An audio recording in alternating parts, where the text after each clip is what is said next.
नमस्कार, बहुत स्वागत करते हैं हमारे खास बुलेटिन मॉर्निंग बुलेटिन में। आप सबका आपके साथ मैं हूं ऋतिका पांडे और खबरों की शुरुआत करते हैं दूनी की खबर से, जहां आपको बता दें टोंक जिले के दूनी क्षेत्र के धुआं कला गांव के पास स्थित मोती सागर बांध में एक युवक की डूबने से दर्दनाक मौत हो गई है। ये घटना ऐसे समय हुई है जब पिछले एक सप्ताह से बांध में चादर चल रही थी, जिससे क्षेत्र में लगातार खतरा भी बना हुआ था। आपको बता दें प्रत्यक्षदर्शियों के अनुसार युवक नहाने के लिए बांध में गया था और अचानक गहराई में फंस गया। स्थानीय लोगों ने उसे बचाने की पूरी कोशिश की, लेकिन तब तक बहुत देर हो चुकी थी। इस दुखद घटना के बाद ग्रामीणों में भारी आक्रोश है। वहीं गौरतलब है कि बारिश के मौसम में धुआं कला का ये बांध अक्सर ओवरफ्लो हो जाता है और चादर चलने के दौरान इसकी गहराई और बहाव बेहद खतरनाक हो जाते हैं। इसके बावजूद घटनास्थल पर ना तो कोई चेतावनी संकेत लगाए गए थे और ना ही पुलिस या बचाव दल की कोई तैनाती थी। टोंक से ब्रिजेश पर्लेवाल की रिपोर्ट। बेगू से खबर देख रहे हैं बुलेटिन में, जहां आपको बता दें बेगू उपखंड के समीप स्थित झारिया महादेव मंदिर परिसर में वन विभाग द्वारा निर्मित सराय पूरी तरह से जर्जर हो चुकी है। झरिया महादेव सेवा समिति के अध्यक्ष प्यारचंद धाकड़ ने बताया है कि सराय का निर्माण होने के बाद इसकी मरम्मत कभी भी नहीं कराई गई है। इसी बीच जिसके चलते ये पूरी तरह से क्षतिग्रस्त हो गई है। उन्होंने बताया है कि सावन महीने में बड़ी संख्या में श्रद्धालु यहां भोजन प्रसाद बनाते हैं, लेकिन सराय की खराब हालत के कारण उन्हें लगातार खतरे का सामना भी करना पड़ रहा है। समिति द्वारा वन विभाग को कई बार सूचित भी किया जा चुका है, लेकिन अभी तक इसकी जर्जर सराय की मरम्मत पर कोई भी ध्यान नहीं दिया गया है। ठाकर ने चेतावनी दी है कि यदि जल्द ही इस पर ध्यान नहीं दिया गया तो भविष्य में कोई बड़ा हादसा भी हो सकता है। बेगू से मदन मीणा की रिपोर्ट। यात्री आ रही है और खाना बना रही है, अटे फरी आ रही नंगे दरेगी कौन आपने सूचना पहले और विभाग ने दे दी। अरे वे होना ही करिए, कोई दिन हादसा हो जाए तो किसकी जवाबदारी बहनी है। तीनों सरायों की सूचना लेटर पैड पर हमने डीएफओ साहब को भेज दी है और वन विभाग कोई कार्रवाई नहीं कर रहा है। ये झरिया महादेव सावन महीना चल रहा है, श्रद्धालु बहुत भीड़ बढ़ रही है। इसे खाना बनाते हैं जो कभी भी बड़ा हादसा होने की आशंका है। अतः महोदय से निवेदन है कि यह वन विभाग जल्दी से जल्दी। मावली से खबर देख रहे हैं बुलेटिन में, जहां आपको बता दें मावली उपखंड क्षेत्र के विजयनवास द्वितीय में स्थित आंगनबाड़ी केंद्र में बीती रात छत का प्लास्टर गिर गया है। जी हां, खबर देख रहे हैं विजयनवास से, जहां पर यह घटना उस समय सामने आई है जब सुबह आंगनबाड़ी कार्यकर्ता ने केंद्र का दरवाजा खोला। गनीमत रही उस समय केंद्र में कोई भी मौजूद नहीं था, जिससे एक बड़ा हादसा होने से टल गया है। जनसेवा सामाजिक कार्यकर्ता ललित शंकर सुथार और चुन्नीलाल सालवी ने बताया है कि इस आंगनबाड़ी केंद्र में करीब 50 बच्चे नामांकित हैं। यदि ये घटना दिन के समय होती तो गंभीर परिणाम हो सकते थे। घटना की सूचना मिलते ही सोमवार को सरपंच और सचिव ने मौके पर पहुंचकर स्थिति का जायजा लिया। उन्होंने घटना की रिपोर्ट तैयार कर मावली उपखंड अधिकारी रमेश तिर्वी को भेज दी है। मावली से मनीष दाधीज की रिपोर्ट। मावली से खबर देख रहे हैं, जहां आपको बता दें मावली के गायत्री नगर में चल रही प्रथम विष्णु पुराण कथा का भव्य शुभारंभ हुआ है। महाराज श्री नरेंद्राचार्य के मार्गदर्शन और सानिध्य में सैकड़ों महिलाओं ने कलश यात्रा में उत्साह पूर्वक भाग लिया, जिससे ये आयोजन बेहद सफल रहा है। गाजे बाजे के साथ ये शोभा यात्रा सोनी वाटिका में कथा स्थल पर संपन्न हुई।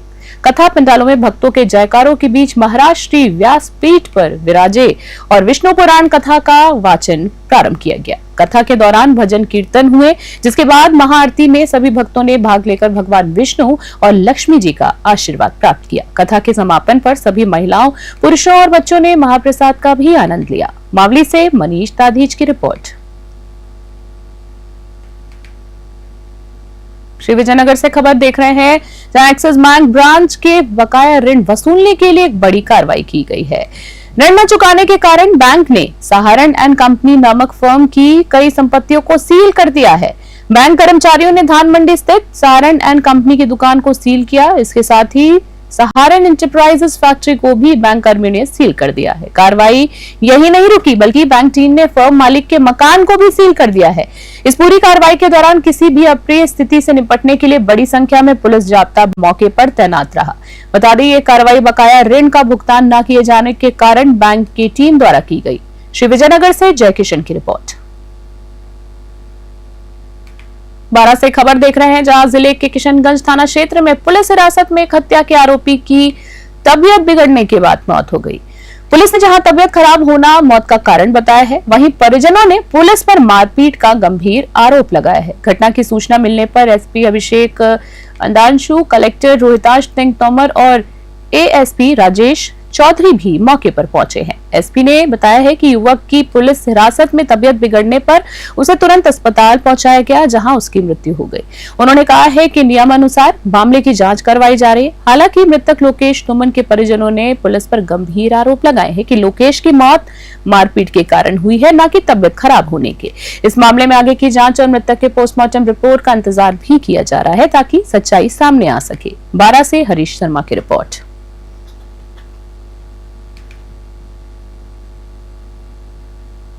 श्री विजयनगर से खबर देख रहे हैं, जहां आपको बता दें, श्री विजयनगर के मुख्य बाजार स्थित इंडिया मार्केट में चोरी का प्रयास कर रही महिलाओं को ग्राहक और भीड़ ने रंगे हाथों पकड़ लिया है।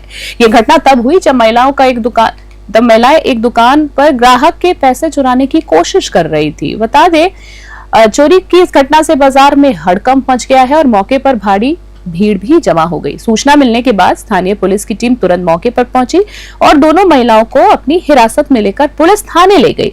लोगों की सतर्कता और त्वरित कार्रवाई के कारण ग्राहक के पैसे चोरी होने से बच गए। श्री विजयनगर से जय किशन की रिपोर्ट।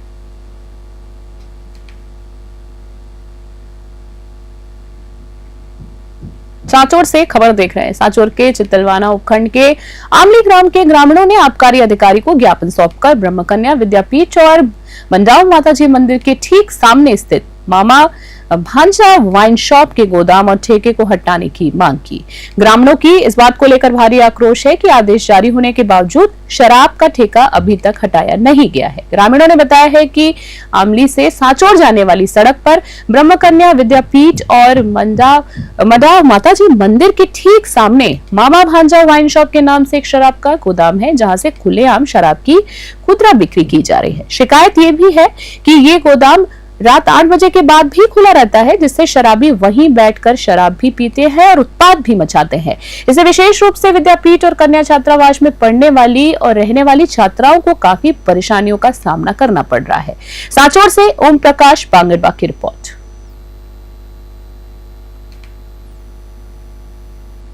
बस्ती से खबर देख रहे हैं। नगर पालिका के सामने स्थित पॉल सेंट्रल एकेडमी में सोमवार को विद्यालय के नन्हे मुन्ने बच्चों ने एक पेड़ मां के नाम अभियान के तहत विद्यालय प्रांगण में वृक्षारोपण कार्यक्रम का आयोजन किया।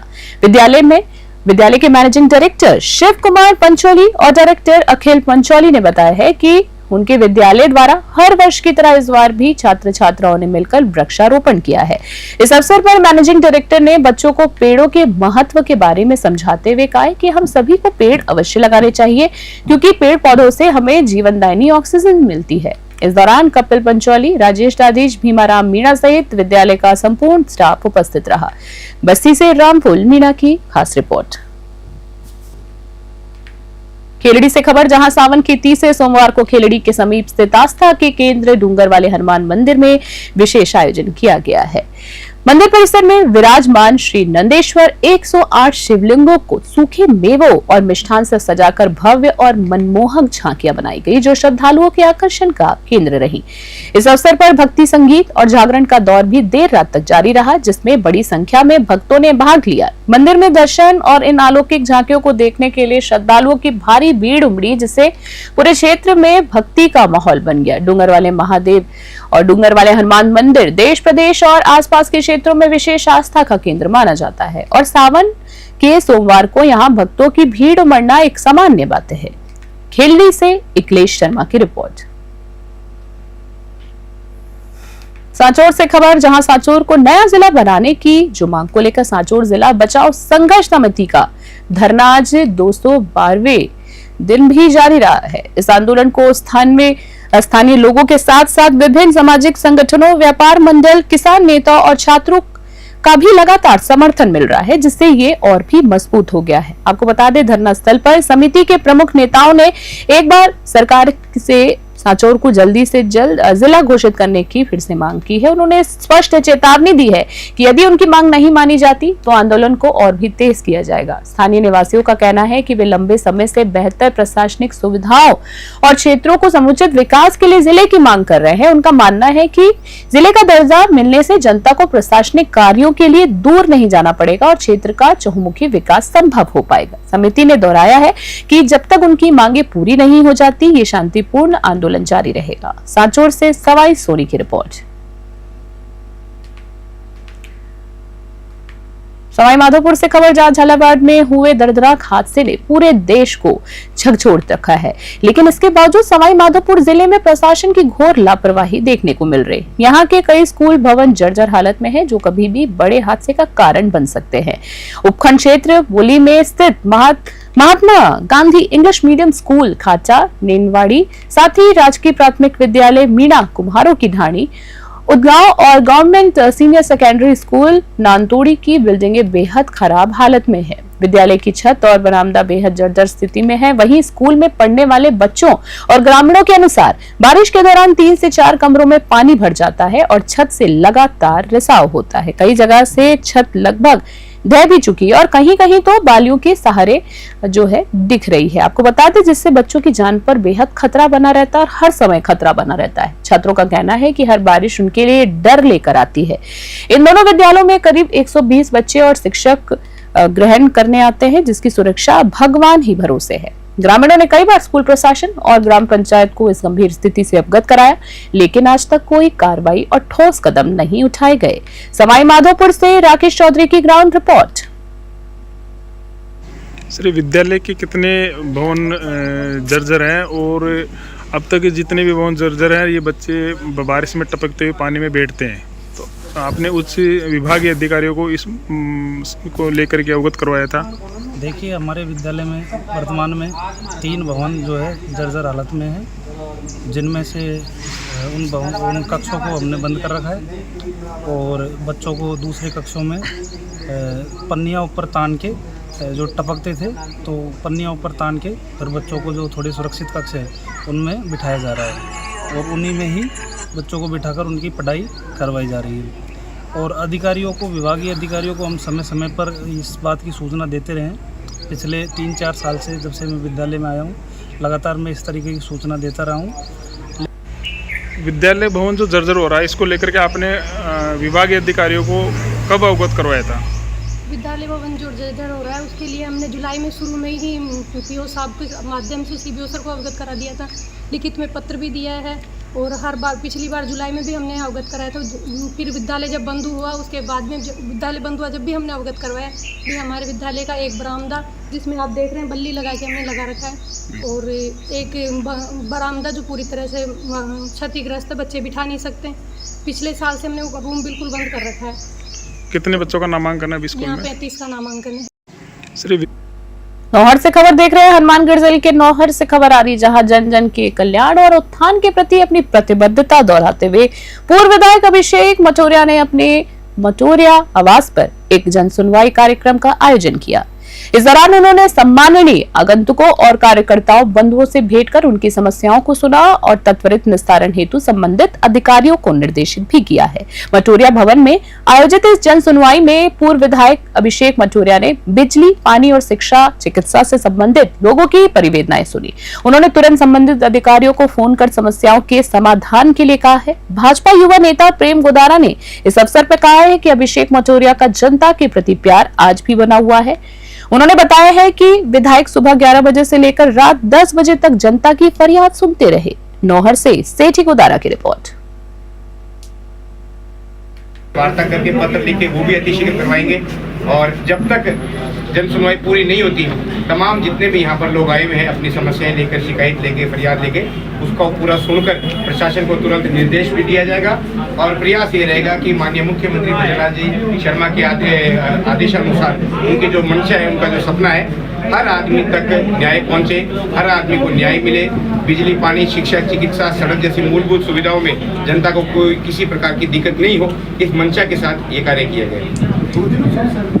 बिल्कुल ठीक कहा आपने, 2 दिनों से लाइट की समस्या चल रही है। मैंने अभी आपके आने से पहले chief engineer, technical director SC साहब से बात करी। करी है, कुछ टेक्निकल कमियां हैं, इसको बहुत जल्द ठीक करा के अगले 2 दिन के अंदर अंदर आप देखेंगे कि वापस जो बिजली व्यवस्था है वो सुचारू हो जाएगी। हनुमानगढ़ से खबर देख रहे हैं, जहां पुलिस ने 2 साल और 4 महीने से फरार चल रहे एक कुख्यात चिट्ठा सप्लायर को उज्जैन से गिरफ्तार करने में सफलता हासिल की। यह आरोपी गिरफ्तारी से बचने के लिए अपना हुलिया बदलकर अघोरी बन गया था। 40 वर्षीय पूर्ण राम उर्फ पूर्ण अघोरी, जो श्रीगंगानगर जिले के विजयनगर के वार्ड 3 चक 26 जीबी का निवासी है, अपने समय का अव्वल दर्जे का चिट्ठा सप्लायर रहा है। उसके खिलाफ हनुमानगढ़ जिले में 2 और श्रीगंगानगर जिले में एनडीपीएस एक्ट के कई मामले वांछित था।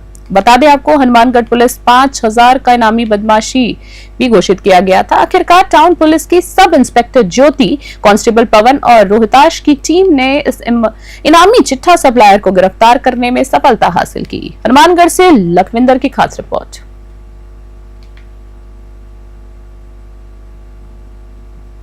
कोटा से खबर देख रहे हैं, जहां जिले के रामगंज मंडी विधानसभा क्षेत्र में लगातार हो रही भारी बारिश के कारण उत्पन्न हुए बाढ़ की हालातों का जायजा लेने सोमवार को शिक्षा एवं पंचायती राज मंत्री मदन दिलावर राजमंडी पहुंचे। बता दें, मंत्री दिलावर ने बाढ़ से सर्वाधिक प्रभावित कुंभ कोच बस्ती का भी दौरा किया है। मुख्य सड़क से बस्ती तक पहुंचने वाली सड़क पर पूरी तरह से पानी डूबे होने के कारण दिलावर को अपनी कार छोड़कर ट्रैक्टर पर सवार होकर बस्ती पहुंचना पड़ा। बस्ती के घरों और रास्तों में पानी भरा हुआ था। स्थानीय लोगों ने बताया है कि रात भर हुई बरसात के कारण घुटनों तक पानी भर जाते हैं, जिससे उनका राशन, कपड़े और बिस्तर भी खराब हो जाते हैं। बस्ती में एक सरकारी स्कूल की दीवार भी पानी के तेज बहाव के कारण बह गई। इसके बाद मंत्री ने हरिपुरा, साथी जुलमी, देवली, खुर्द गांव और सांतपुर का भी दौरा किया और बाढ़ के कारण हुए नुकसान का भी जायजा लिया। कोटा से कामिंदु जोशी की रिपोर्ट। शौचालय नहीं है, इलेक्ट्रिक कहाँ जाए क्या जाए, तो अगली बार हम कोशिश करेंगे कि आपके आप शौचालय बनाएं, साबुन शौचालय बना दें। ये लोग सारे ये चाहेंगे यहाँ पे उठा दो, बस एक ही हमारी समस्या यही है, एक ही मुद्दा है। यहाँ पे सभी से कोई नहीं लड़कियाँ खवा रहे हैं, कोई लड़की देना पसंद नहीं करते यहाँ।